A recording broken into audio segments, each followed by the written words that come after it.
The goal of a drug-free world has caused more problems than it has solved. If you're from Colombia and you're traveling abroad, you can pretty much bet that someone you meet will say jokes about cocaine. This illicit trade has become a source of shame for the whole country, and during the last 2 decades, Colombians have been working hard to improve their reputation worldwide. So what should Colombians do about coca?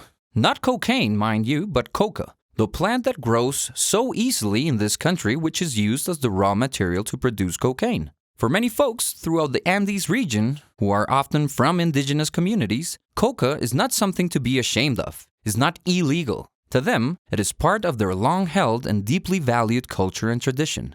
They don't want coca to be eradicated. They want to reclaim this plant, reclaim its meaning, so that the world will stop associating coca with the drug trade. And in order to do that, some of these folks are trying to show that coca can have other uses. Some that are traditional, such as mambe, a mild stimulant like coffee, and others that are still being explored like fertilizer or even baked goods. How many other things can coca be good for? This was the question at the center of a research project that took place in Colombia in the last few years. And given that coca is still used to produce cocaine, the follow-up question was, are these alternatives profitable enough? If there is a way for farmers to make a living with coca without using it for cocaine, then there is hope for both farmers and for coca. But if farmers can't make as much money as they would on the illegal market, then change will be unlikely. Now, you might be thinking, how could another product make enough to even compare to the drug trade? If you're a big-time drug dealer, you probably won't find anything as lucrative. But farmers aren't big-time drug dealers. The amount of money that actually makes its way to them is relatively small. Finding an equivalent for them may not be as hard as it looks, especially if they are involved in most of the value creation. Finding alternatives would create more profits for the farmers and less violence overall. So that was the idea. Promising, right?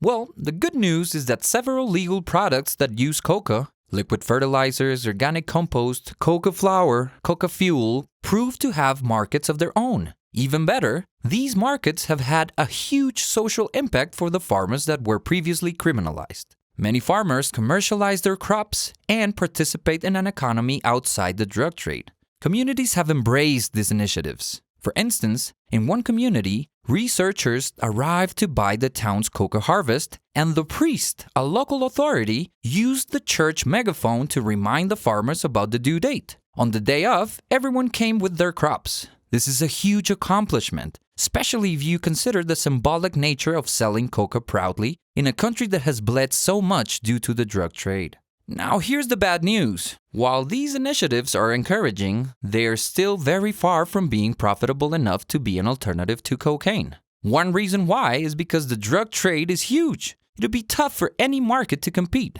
But also, given the legal status of coca, farmers have to deal with obstacles that make the use of coca for legal products almost as cumbersome as selling drugs. We should note, we are making progress, and there are a lot of lessons for the rest of the world to learn. What's most important to remember is that making this plant illegal actually helps to reinforce the problem of drug trade. And ultimately, we are talking about a plant. We are talking about DNA here, an organic thing that grows leaves and twigs and needs sunlight. Are we supposed to think that the mere act of putting a seed on the ground is wrong? Or is it that just a lazy solution to a problem that we ourselves created?